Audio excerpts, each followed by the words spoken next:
Welcome to DNA Autohaus. We're here to present to you this 2016 Range Rover SD V8 Autobiography. This vehicle is finished in Yulong white, comes with a high factory specification, is protected with an Autowatch Ghost immobiliser, and also benefits from some cosmetic upgrades, one being the full SVO exterior body styling kit. This includes replacement front and rear bumper, exhaust tips and accents along the vehicle. This Range Rover also comes with 23-inch Overfinch Zeus black alloys, black fixed side steps and a black contrast roof, along with a glass sliding panoramic sunroof.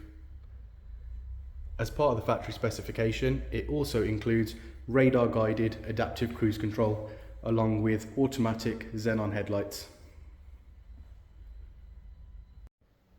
At the rear of the vehicle, the SVO kit is completed with the SVO rear bumper, along with the SVO quad exhaust tips finished in black.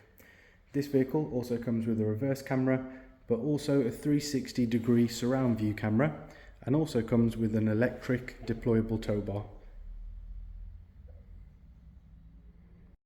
Onto the interior of the vehicle, the steering wheel has the new facelift steering wheel mounted controls. The central console infotainment system controls audio, media, and also functions for the climate control, along with the seats, which have heated and ventilated function along with full massage functions. In the center we have the refrigerator in the central console and the black seats with electric memory function along with a full sliding glass panoramic sunroof.